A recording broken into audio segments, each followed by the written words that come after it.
حضرت سلیمان علیہ السلام اللہ تعالیٰ کے پیغمبر تھے۔ ایک روز حضرت سلیمان علیہ السلام نے سارے پرندوں کو حکم دیا کہ میرے دربار میں حاضر ہوں اور بتائیں کہ ان میں کیا کیا کمال ہیں۔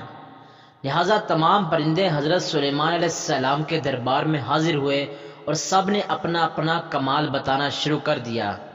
جب ہدہد کی باری آئی تو اس نے کہا کہ اے اللہ کے نبی، میری نظر اتنی تیز ہے کہ میں چاہے آسمان پر جتنا مرضی اونچا اڑتا رہوں، مجھے زمین پر پڑی ہوئی ہر چیز نظر آ جاتی ہے، اور میں بہت بلندی سے بھی زمین کے ذرے ذرے کو دیکھ لیتا ہوں، اور نہ صرف زمین کی چیزیں دیکھ لیتا ہوں بلکہ زمین کے نیچے جہاں پانی ہو وہ بھی معلوم کر لیتا ہوں، اور پانی کا ذائقہ بھی معلوم کر لیتا ہوں کہ میٹھا ہے یا کڑوا۔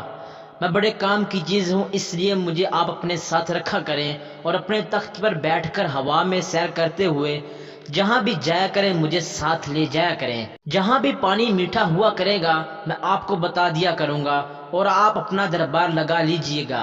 حضرت سلیمان علیہ السلام ہدہد کا یہ کمال سن کر بہت زیادہ خوش ہوئے اور فرمایا کہ ہم نے تمہیں اپنے ساتھ رہنے کی اجازت دی۔ کوا ہدہد کا یہ کمال اور عزت افزائی سن کر حسد کے مارے بول پڑا۔ کوا حضرت سلیمان علیہ السلام کی خدمت میں حاضر ہوا اور کہا کہ اے خدا کے نبی، ایک عرض میری بھی سن لیجئے۔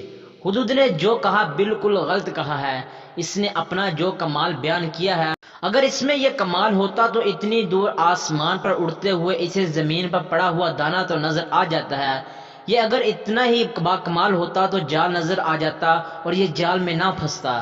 حضرت سلیمان علیہ السلام نے ہدہد سے کہا کہ کوے کے اس اعتراض کے بارے میں تمہارا کیا جواب ہے؟ ہدہد نے کہا کہ اے اللہ کے نبی، میں نے جو کہا بالکل ٹھیک کہا ہے، آپ چاہیں تو میرا امتحان لے لیں۔ یہ حاسد ہے، اس لیے میرے کمال کا انکار کر رہا ہے، اسے میرے کمال پر اعتراض کرنا تو سوجا، لیکن یہ موت اور تقدیر کی حقیقت کو نہیں سمجھ سکا۔ میں نے واقعہ ہی درست کہا ہے، اگر میں نے صحیح نہ کہا ہو تو بے شک آپ میرا سر تن سے جدا کر دیجئے۔ میری نظر واقعہ ہی تیز ہے، وہ تو میری عقل پر موت کا پردہ پڑ جاتا ہے، ورنہ تو میں جال کو دیکھ سکتا ہوں۔ یہ سن کر کوا بہت زیادہ شرمندہ ہوا۔